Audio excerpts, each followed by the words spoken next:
함께 나눌 말씀은 갈라디아서 1장 1절에서 5절까지 말씀입니다.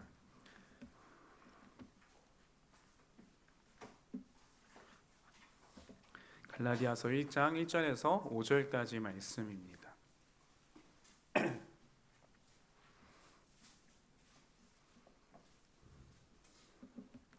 갈라디아서 1장 1절에서 5절까지 한 절씩 교독하도록 하겠습니다. 사람들에게서 난 것도 아니요 사람으로 말미암은 것도 아니요 오직 예수 그리스도와 그를 죽은 자 가운데서 살리신 하나님 아버지로 말미암은 사도된 바울은 함께 있는 모든 형제와 더불어 갈라디아 여러 교회들에게 우리 하나님 아버지와 주 예수 그리스도로부터 은혜와 평강이 있기를 원하노라. 그리스도께서 하나님 곧 우리 아버지의 뜻을 따라 이 악한 세대에서 우리를 건지시려고 우리 죄를 대속하기 위하여 자기 몸을 주셨으니 영광이 그에게 세세토록 있을지어다. 아멘. 여러분은 은혜가 아니면 정말 살아갈 수가 없습니까? 우리는 이 질문에 어쩌면 너무나 또 형식적이고 늘 듣는 질문이고 자주 생각하는 질문일지 모르겠지만 정말 우리는 은혜가 아니면 살아갈 수 없는가라는 질문 앞에 우리는 그렇다고 말할 수 있습니까? 시작부터 질문이 너무 이상하다고 여겨질지는 모르겠습니다. 어쩌면 신학교 3년을 다니더니 멀리까지 왔다 갔다 좀 고생을 하더니 전도사가 좀 이상해진 거 아니야라는 질문이 들 수도 있을 것 같은데요. 그럼에도 정말 진지하게 한번 좀 고민해 보고 싶습니다. 우리는 정말 은혜가 아니면 한순간도 살아갈 수가 없는 존재인가라는 질문 앞에 우리는 어떻게 대답하고 있고 우리가 아는 지식과 우리의 삶은 어떻게 반응하고 있는지 함께 고민해 보자는 것입니다. 생각해보면 구원을 얻은 것은 우리가 한 것이 아무것도 없습니다. 이미 그것은 우리가 어떻게 무언가를 할 수도 있기 이전에 2000년 전에 예수 그리스도께서 십자가에서 죽으심을 통해 이루신 것이기 때문에 구원은 절대적으로 은혜라는 것에 대해서 우리는 누구도 부정할 수가 없을 만큼 동의합니다. 그러나 오늘 하루를 살아가면서 하루를 살아내는 그 모든 순간이 정말 하나님의 은혜가 아니면 나는 한순간도 살아갈 수가 없는가라는 질문을 할 때 우리는 어떻게 과연 답할 수 있을까요? 오늘 하루를 살면서도 우리는 아침부터 저녁까지 너무나도 열심히 수고하였고 이 세상을 살아가기 위해서 세상이 요구하는 지위와 자격을 얻기 위해 오랜 시간 동안 공부하고 지금의 직장에 들어가기 위해 엄청난 수고를 공들였으며 또 때로는 지금의 남편과 아내를 얻기 위해 얼마나 많은 수고와 애를 썼습니까? 심지어 우리 자녀들을 양육하면서 아침부터 저녁까지 눈을 뜰 새가 없이 정말 힘든 시간들을 버티고 그들을 위해 수고하며 살아갔는데 어떻게 우리의 수고는 아무것도 아닌 채 그 모든 것이 과연 은혜라고 말할 수 있겠습니까? 그런데 이 모든 것들을 정말 우리의 수고와 열심이 아니라 하나님의 은혜라고 누군가가 우리에게 묻는다면 정말 그 모든 것은 하나님의 은혜입니다라고 우리는 정말 그렇게 말할 수 있을까요? 많이 양보해서 하나님이 우리에게 많은 것들을 도와주셨다고 한다면 우리는 조금은 은혜입니다라고 말하는 것이 조금 더 합당한 우리의 고백이진 않을까 생각합니다. 우리나 그 많은 노래들 속에서 모든 것이 은혜다, 은혜가 아니면 살아갈 수 없네라고 고백하지만 정작 우리가 아침부터 저녁까지 삶을 살아가는 방식, 태어나서 지금까지 우리의 삶을 이어왔던 모든 방식들은 하나님의 은혜가 도우심이 있었지만 그 모든 순간들은 어쩌면 우리의 수고와 열심을 통해 이루어진 것들이지 않습니까? 그렇다면 조금은 은혜, 절반은 은혜라고 찬양하는 것이 맞지 않을까요? 저는 좀 이런 질문들을 가지고 고민하면서 앞으로 몇 차례를 통하여서 은혜가 정말 우리의 삶에 은혜가 없이는 살아갈 수 없을까라는 질문들 앞에서 좀 말씀을 돌아보고자 합니다. 특별히 오늘은 제가 이런 질문을 던지는 이유는 오늘 사도 바울이 경험한 상황이 바로 그러한 상황이기 때문입니다. 어떻게 이 바울의 삶은 하나님의 은혜가 그의 삶을 이끌고 왔는지 좀 진지하게 돌아보면서 정말 우리는 은혜가 아니면 살아갈 수가 없는가라는 질문 앞에 우리의 삶을 좀 비추어보고 돌아보고 설교가 끝날 때는 정말 여러분의 삶 속에서 우리는 은혜가 아니면 한순간도 살아갈 수 없는 존재이구나 라는 사실이 우리의 마음 속에서 믿음으로 고백되어지기를 간절히 소망합니다. 제가 이런 질문을 던진 이유는요, 앞서 말씀드린 바울이 경험한 상황이 이와 굉장히 밀접한 관련이 있기 때문입니다. 그리고 이걸 좀 이해하기 위해서는 먼저는 갈라디아 교회가 지금 어떤 상황 속에 놓여 있는지, 사도 바울이 왜 갈라디아서를 쓰게 되었는지에 대해서 갈라디아서의 배경을 좀 살펴볼 필요가 있습니다. 갈라디아의 교회들은 사도행전 13장에서 14장에 걸쳐서 등장하는 사도 바울의 1차 전도 여행, 즉 그가 처음 복음을 접하고 예루살렘 교회로부터 파송을 받아서 1차 전도 여행을 떠났던 이야기를 통하여서 바로 세워진 교회가 바로 갈라디아 교회였습니다. 사도행전 13장에서 14장에 표현된 지역들의 이름은요, 더베, 루스드라, 이고니온, 비시디아, 안디옥이라고 표기되어 있지만 이 지역들이 바로 갈라디아라고 하는 지역 속에 포함되어진 도시였고, 이 교회에서 이들이 사도 바울이 이 지역에서 사역을 함을 통하여서 갈라디아 지역의 교회가 세워지게 된 것입니다. 사도 바울은 오늘 편지를 쓰면서도 그래서 갈라디아 교회가 아니라 갈라디아에 있는 교회들에게라고 하면서 이 편지의 수신자들이 누군지를 밝히고 있습니다. 그런데 이 갈라디아 교회들에게 굉장히 커다란 문제가 생긴 겁니다. 먼저는 1차 전도 여행의 시기가 AD 46년에서 48년경이라고 본다면요, 갈라디아서가 쓰여진 시기가 AD 49년이라고 우리가 예측을 했을 때 굉장히 길게는 3년 정도밖에 안 되는 시간, 짧게는 1년 정도가 채 안 되는 시간 사이에 바울이 이 편지를 급격하게 쓸 수밖에 없을 만큼 커다란 문제가 생겼다는 겁니다. 3년이 채 지나지 않은 교회에 도대체 얼마나 큰 문제가 생겼기에 바울은 오늘 갈라디아서를 쓸 수밖에 없었을까요? 바울이 떠난 이후에 갈라디아 교회에는 유대주의자들이라고 하는 사람들이 찾아왔습니다. 그리고 그들은 바울이 가르친 복음은 잘못된 거야.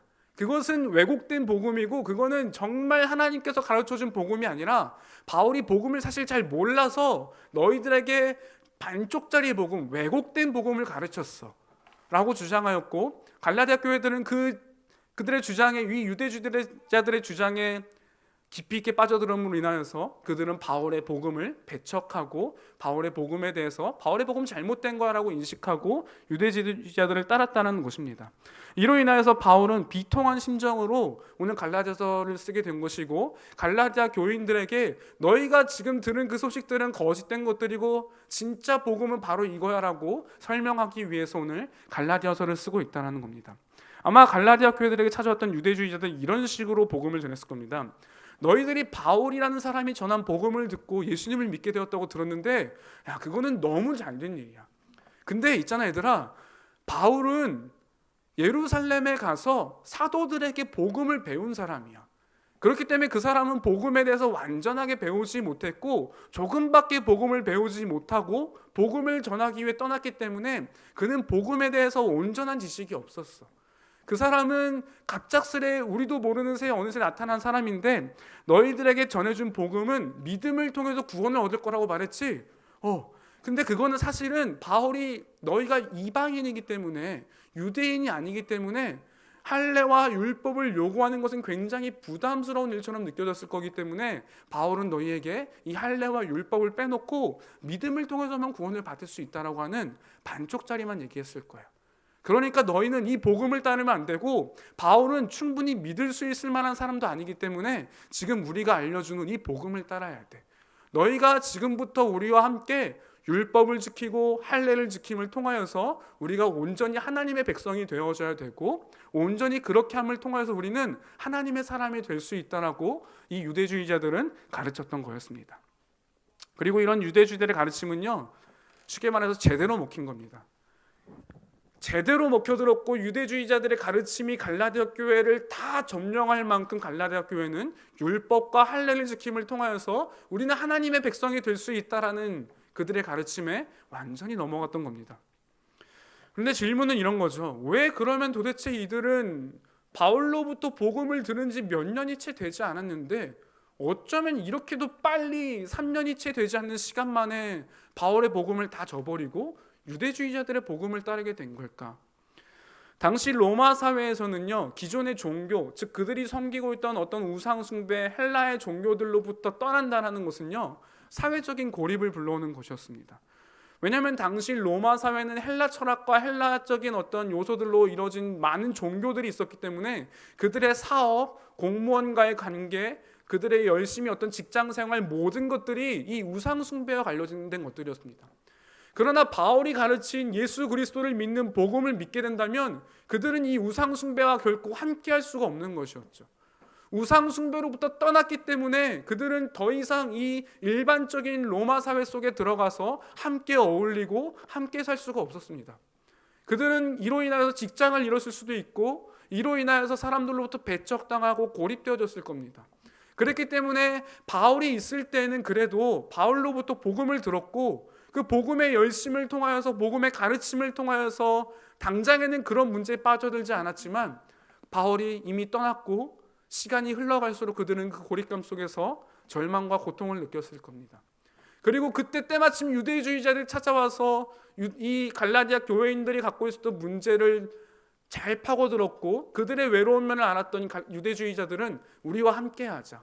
너희가 우리와 함께하면 유대주의자들과 함께 어울려서 당시 로마 사회에서는 유대인들은 암암리의 보호를 받고 있었기 때문에 이 로마 사회로부터 너희는 같이 보호받을 수 있어.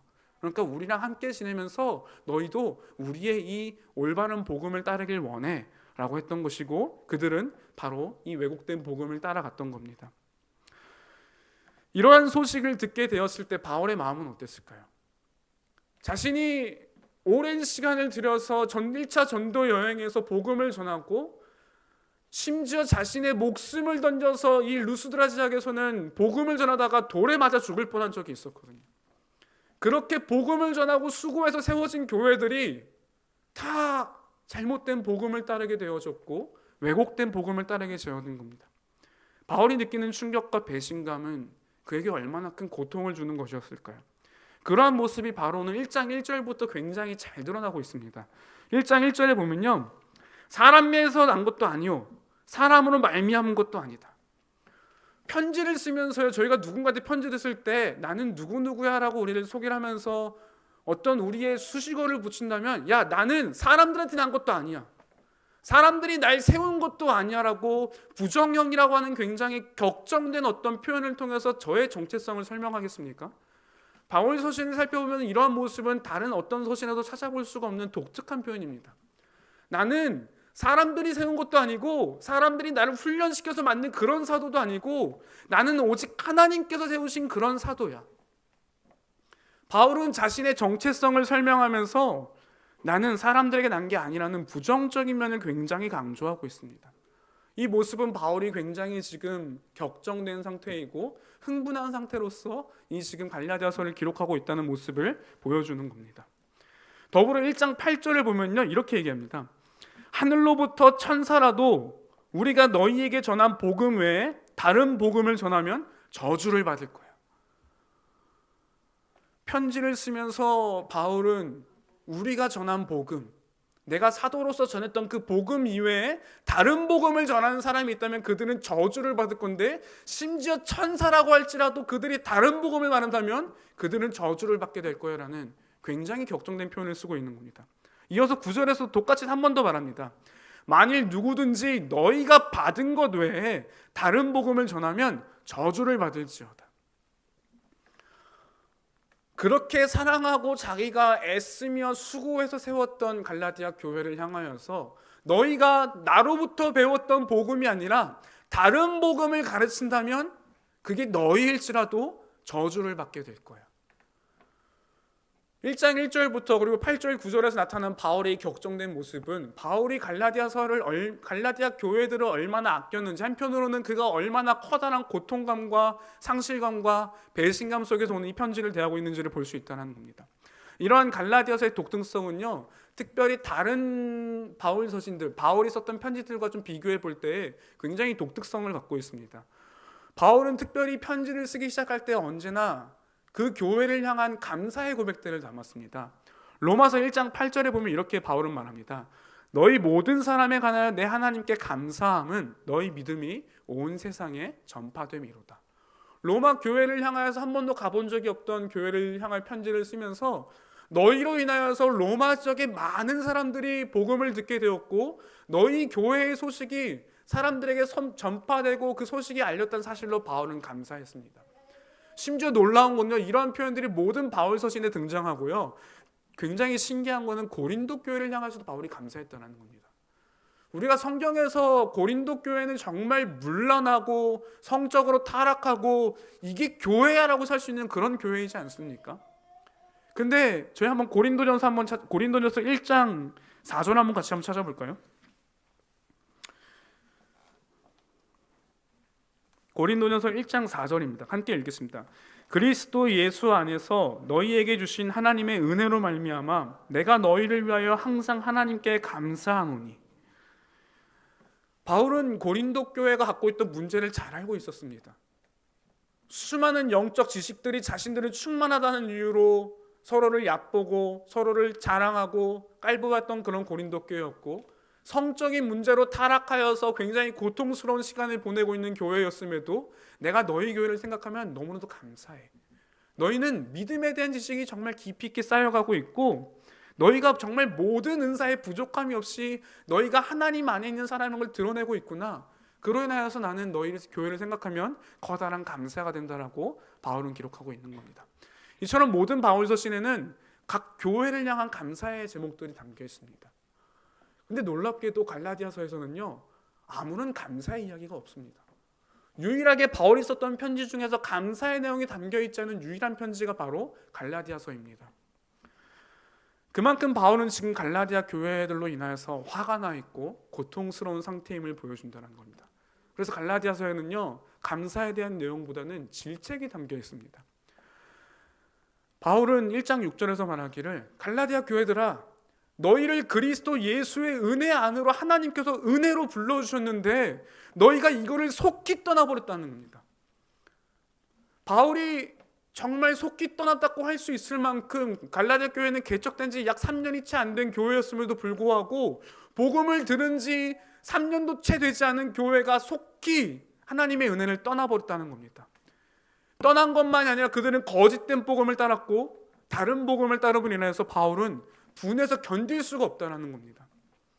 그래서 바울은 1장부터 2장까지 굉장히 섬세하고 자세하게 자신이 전하고 있는 이 복음이 무엇인지에 대해서 논증하기 시작합니다.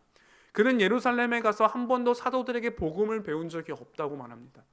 그가 15일 동안 예루살렘을 방문했던 것은 동일한 사도로서 친밀한 교제 가운데 예루살렘을 15일 동안 잠깐 방문한 적은 있지만 나는 그곳에서 복음을 배운 게 아니다. 마치 자신의 대적자들로부터 조금이라도 말실수하면은 정말 지금 어떻게 될 수 있는 상황이지 않습니까?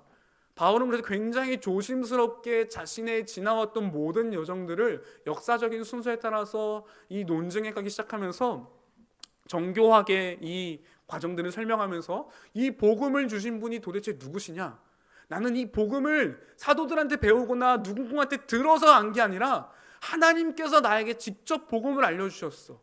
그렇기 때문에 이 복음은 오로지 정말 예수 그리스도의 복음이고 이 복음이 아닌 다른 복음을 너희가 따르게 되면은 저주를 받게 될 거라고 바울은 강하게 이야기하고 있는 겁니다. 이뿐만이 아닙니다. 바울은 앞서 말씀드린 것처럼 1차 전도여행 때 갈라디아 지역에서 복음을 전하다가 지독한 핍박을 받았습니다. 사도행전 14장 19절에 보면은요, 비시디아 안디옥으로부터 그리고 이고니온으로부터 유대주의자들이 바울을 죽이기 위해 쫓아왔습니다. 이렇게 쫓아왔다고 말하니까 그러니까 바울을 죽이기 누가 돌 들고 왔건 싶지만요, 지도를 보면은요 약 200km 정도 되는 거리거든요. 그러니까 천안에서 광주까지 돌 들고 쫓아온 겁니다. 여러분 누구 죽이겠다고 천안에서 광주까지 쫓아간 적 있으십니까? 이 유대주의자들은요, 바울을 죽이기 위해 며칠을 밤낮을 가리지 않고 바울을 죽이겠다는 유일한 그 신념 아래서 바울을 쫓아온 겁니다. 그렇다면 이들이 와서 야 만났다 바울하고 돌 하나 던지고 왔겠습니까? 아니요. 그 당시의 관습을 통해 볼 때요, 당시의 돌무덤의 개념은 한 사람이 죽을 때까지 돌을 던지고 그 돌 무덤을 만들어서 그 자리에 돌 무덤을 그대로 둘 정도의 많은 돌을 던졌습니다. 그리고 이 이고니온과 안디옥으로 쫓아온 유대주의자들은 바울이 죽었다는 것을 확신하고 돌아갔습니다. 당시에는 그냥 원래 돌무덤을 만든 채 그렇게 상징적으로 둠으로써 자 너희도 잘 봐, 이렇게 따르면 이런 꼴 나는 거야, 내버려두는 것이 관례였지만 로마법에는 살인은 형벌을 받는 것이었기 때문에 그들은 바울을 시외로 끌고 나가서 바울의 시신을 멀리 던져버렸습니다. 그러나 신기하게도 바울은 죽지 않았고 살아났던 것이었죠. 이들은 정말 바울이 죽은 것이라고 확신할 만큼 바울을 수없이 쳤고 바울은 그로 인하여서 죽을 뻔한 고통을 경험하였고, 물론 이후에 이 사건을 통하여서 디모데가 회심하게 되어지고 이 루스드라로부터 디모데라고 하는 놀라운 제자를 얻게 됩니다. 그러나 이 갈라디아 지역은 앞서 말씀드린 것처럼 바울이 자신의 생명을 던져서 세운 교회였습니다. 그런 교회였는데 그런 교회가 복음을 떠나서 다른 복음을 따르고 있는 상황인 겁니다. 바울이 느끼는 배신감과 분노는 그가 느끼는 거절을 감은 어떤 것이었을까요? 우리는 감히 상상조차 할 수 없는 고통일 겁니다. 어쩌면 우리도 종종 이런 고통들을 경험하지 않습니까? 삶에서 내가 가장 열심히 공들인 거, 진짜 수고하고 애를 써서 이거는 정말 될 거라 생각했는데 그것들이 무너질 때, 혹은 정말 내가 너무도 사랑하고 이 사람은 절대 그렇지 않을 거라고 믿었는데 배신을 당했을 때, 아마 인생을 살면서 우리에게도 한 번씩은 그런 경험들이 우리에게 있을 겁니다. 저도 캠퍼스 학을 하면서 학생들로부터 그런 경험을 하게 될 때면 정말 견딜 수 없는 고통이었던 것 같아요. 밤새 길을 걸어 다녀 본 적도 있고 너무 힘들어서, 그러나 그런 수준과는 상상도 할 수 없을 만큼의 고통이지 않을까 싶습니다. 그가 느끼는 고통은 단순히 돌무더기에 맞았던 고통보다도 어쩌면 훨씬 더 큰 고통이었을 겁니다. 물리적인 고통보다 어쩌면 바울이 느끼는 그 배신감은 훨씬 더 큰 고통이었을 거죠. 오늘날 우리의 사회는 어쩌면 이러한 배신감과 거절감으로 인한 고통으로 가득 찬 사회이지 않은가 싶습니다. 그리고 이런 거절감은요, 교회 안에서도 우리가 너무도 쉽게 경험되어지는 고통인 것 같습니다. 더불어 우리의 일상에서, 매일매일의 삶에서, 직장에서, 가정에서, 우리의 관계 속에서 이것들은 경험되어지지 않는가 싶습니다. 그리고 이 배신감은요, 우리를 끝없는 자기 함몰과 분노의 자리로 이끌고 옵니다. 야, 내가 어떻게 했는데, 내가 너를 얼마나 믿고 너한테 얼마나 열심히 수고하고 너를 위해 내가 어떻게 했는데 네가 어떻게 나한테 그럴 수 있어? 끝없이 내가 한 것들이 무엇인지를 찾아내며 그 사람이 비난받아 마땅한 이유를 우리는 찾아내기 시작하죠. 그리고 끝없는 자기 함몰은 결국에는 누군가를 향한 끝없는 분노로 이어지며, 내가 이렇게 했는데 네가 이렇게 할 수 있다고? 네가 그러고도 사람이야? 수많은 질책과 분노로 우리는 상대방을 향하게 됩니다. 이렇게 수고했는데 이런 대우밖에 돌아오지 않는가에 대해서 우리는 고통으로 상하며, 내가 행한 일에 함몰되면 함몰될수록 그 분노는 깊어지고 점점 우리의 열심을 더더욱 증명하기 위해 애를 쓰며 끝없는 내 안에 갇히게 되는 고통을 경험하게 됩니다.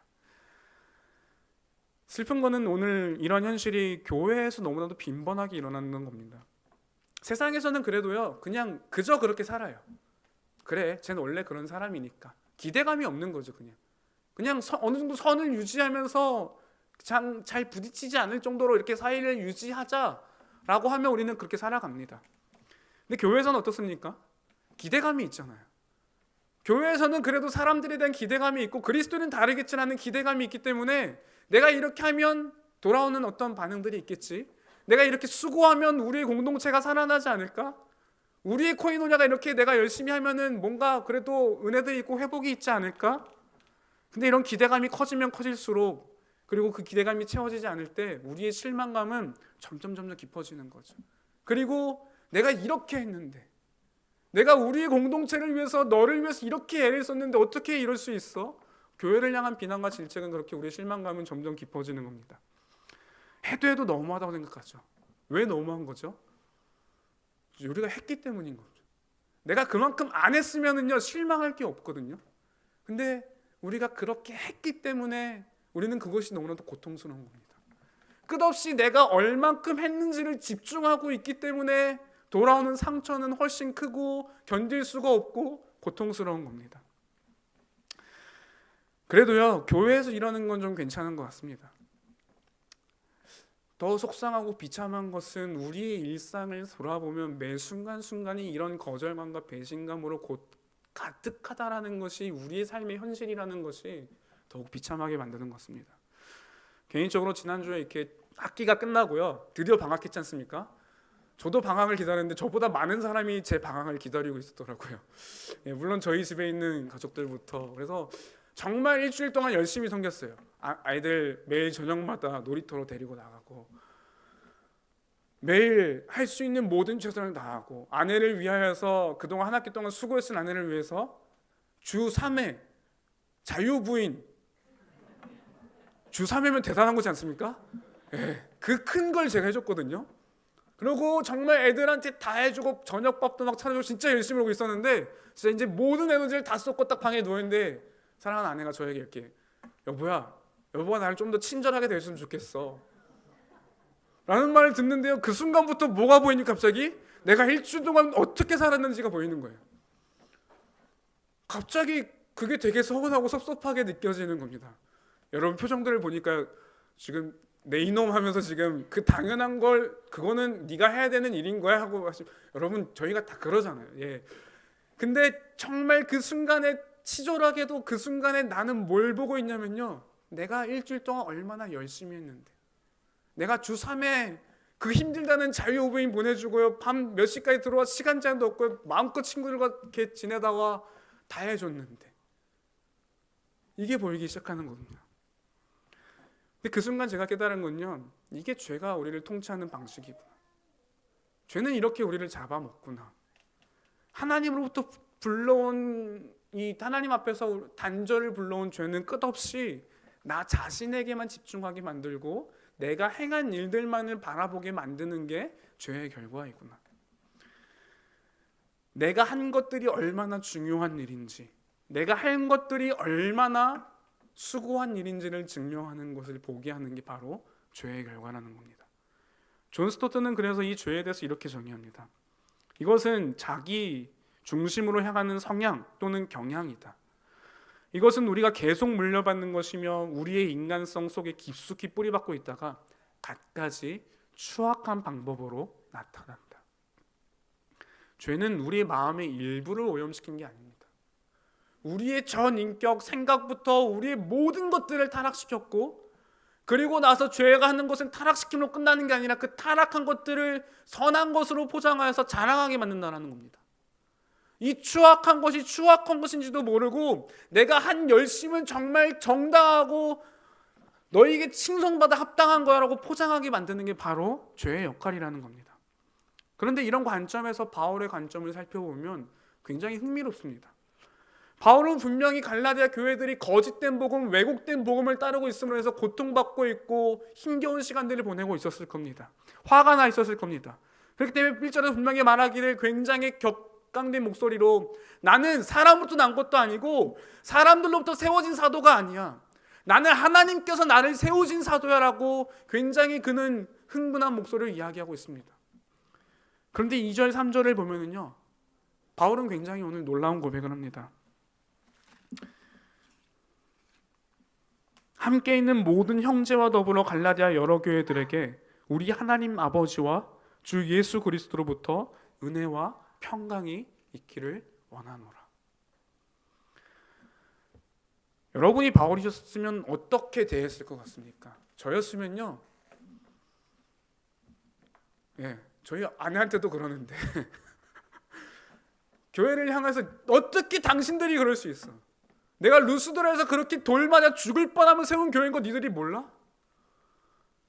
내가 어떻게 수고하고 이 교회를 위해서 얼마나 열심을 다했는데 다른 사람들도 아니고 너희가 그럴 수 있어. 너희는 내가 돌에 맞고 죽을 뻔한 걸 다 본 사람들이잖아.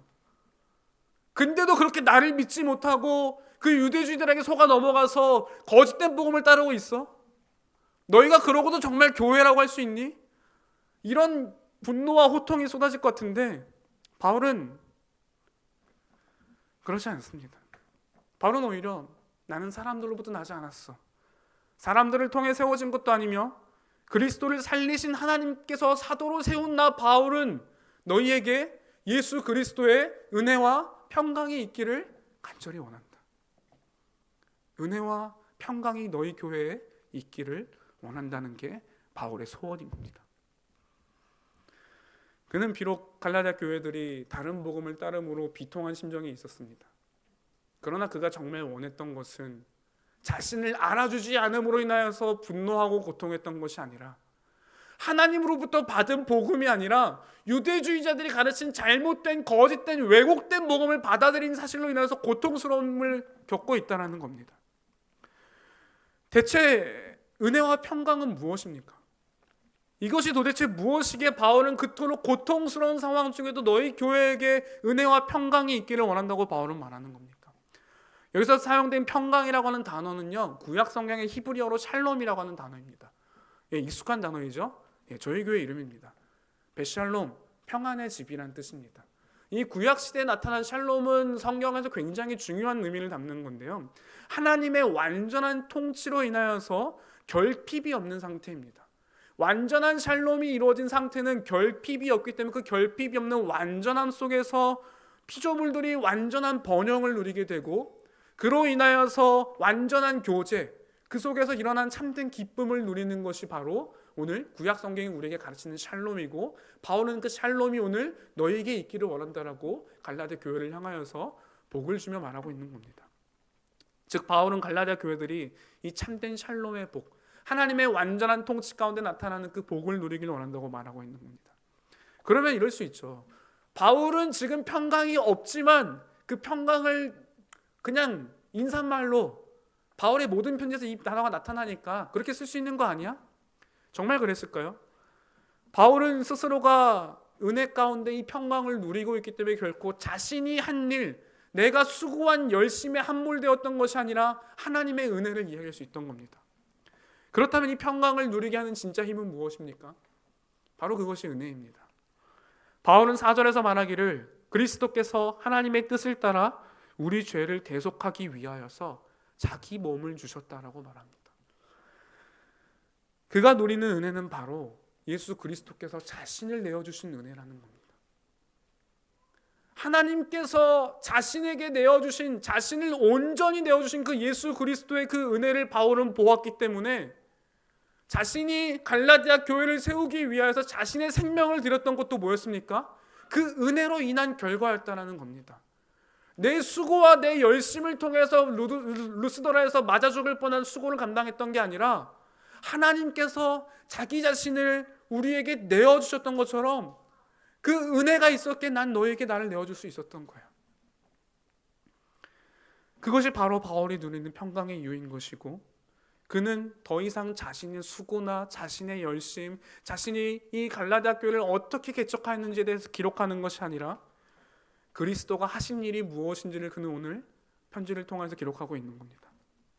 그는 이 순간에 그리스도가 자신에게 베푸신 일이 무엇인지를 바라보고 있는 겁니다.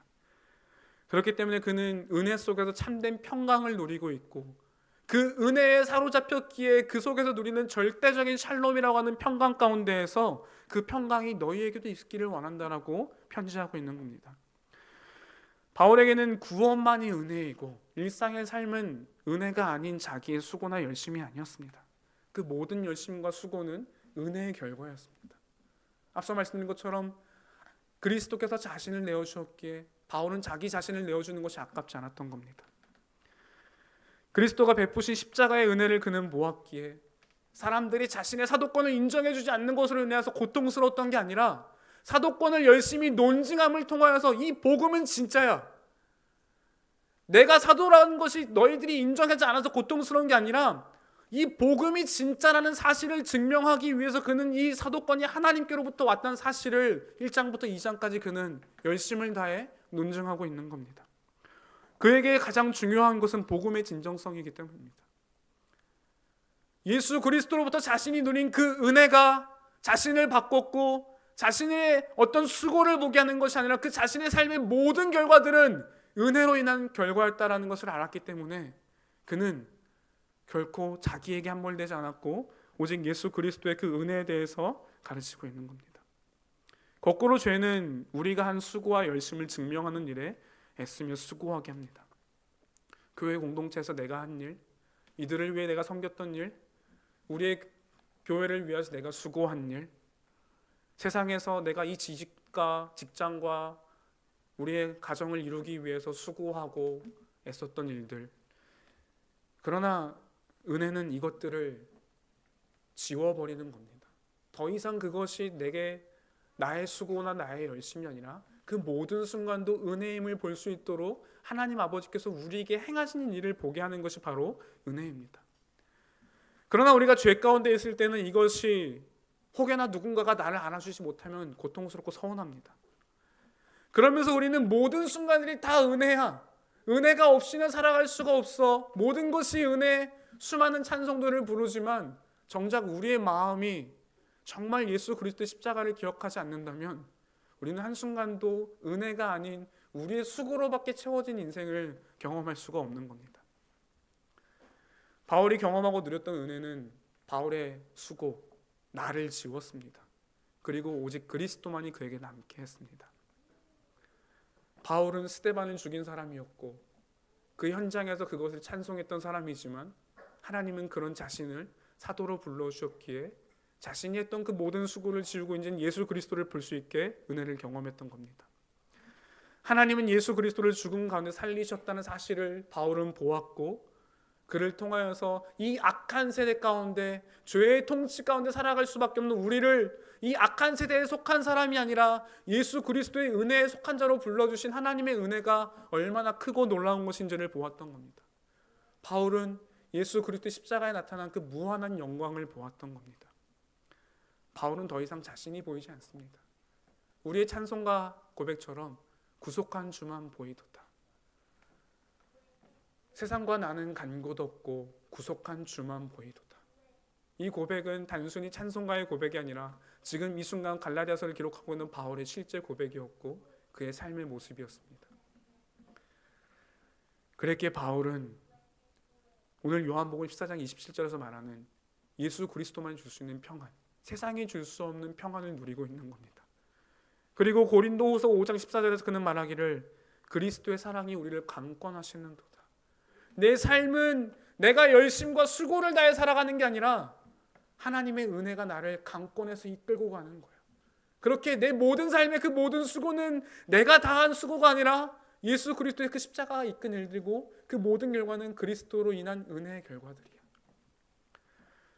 그렇기 때문에 바울은 고린도전서 15장 10절에서 말하기를 내가 모든 사도보다 수고하였으나 내가 한 것이 아니요 오직 나와 함께 하신 하나님의 은혜로다.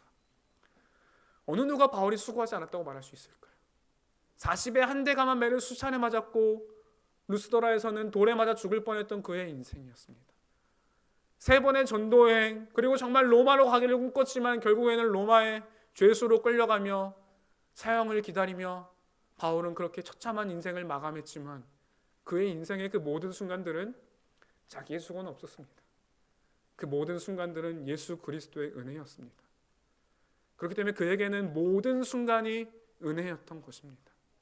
조금만 은혜, 내 모든 수고지만 조금만 하나님이 도와주신 그 은혜가 아니라 자신이 숨쉬는 그 모든 순간, 죽는 순간까지 그의 모든 삶은 하나님의 은혜였던 겁니다.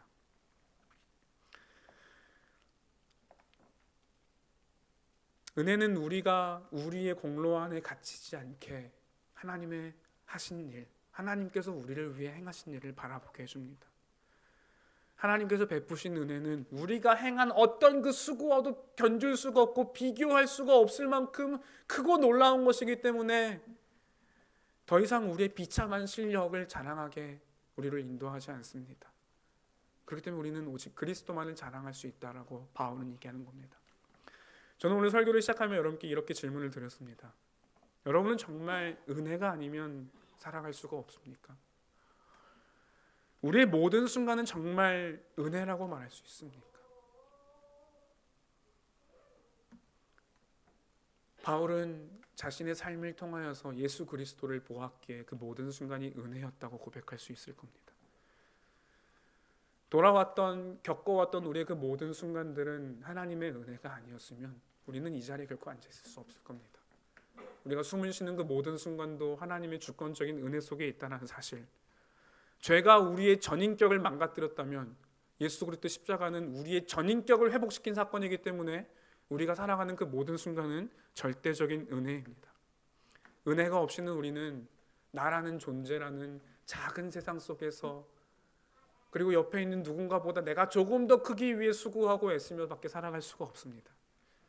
심지어 우리는 가장 가까운 가족도 사랑할 수가 없고 나와 함께 있는 교회의 지체들을 사랑할 수가 없고 그 어느 누구도 사랑할 수 없고 자기 자신의 수고만을 사랑할 수밖에 없는 비참한 존재가 되어집니다. 우리는 은혜가 필요한 사람들입니다. 계속해서 우리가 은혜에 대한 설교들을 듣고 있고 저도 지난 한 학기를 보내면서 은혜에 대해서 함께 나누고 싶다는 마음을 하나님께서 주셨는데 정말 우리는 은혜가 필요한 사람들입니다. 우리는 우리에게 실력 없음을 인정하고 그 은혜 가운데로 나아가는 것, 예수 그리스도께서 나에게 행하신 일을 바라보는 것, 그때 우리는 비로소 세상과 나는 간 곳 없고 구속한 주만 보이게 되어지는 진정한 은혜 가운데 거하게 됩니다. 그래서 바울은 갈라디아서에서 이렇게 고백하는 겁니다. 이제는 바울이 했던 그 고백이 우리의 고백이 되기를 간절히 소망합니다. 갈라디아서 2장 20절 말씀을 좀 함께 한번 읽으면서 오늘 설교를 마무리하고 싶은데요. 바울은 이 하나님께서 주신 그 은혜와 평강이 자신을 지배할 때 그것은 자신을 어떻게 이끄는지를 이렇게 고백하는 겁니다. 함께 갈라디아서 2장 20절을 읽도록 하겠습니다. 내가 그리스도와 함께 십자가에 못 박혔나니 그런즉 이제는 내가 사는 것이 아니요 오직 내 안에 그리스도께서 사시는 것이라. 이제 내가 육체 가운데 사는 것은 나를 사랑하사 나를 위하여 자기 자신을 버리신 하나님의 아들을 믿는 믿음 안에서 사는 것이라. 이 고백은 우리가 은혜 가운데 있을 때만 들어줄 수 있는 고백입니다. 바울은 은혜 가운데 자신을 지웠고 이제는 내 안에 나를 위해 죽으신 그리스도만이 살고 있다라고 그는 고백하는 것이고, 이 고백이 우리 모두의 고백이 되어졌으면 좋겠습니다. 함께 몇 가지 기도 제목들을 가지고 좀 기도하는 시간들을 갖고 있었으면 좋겠습니다.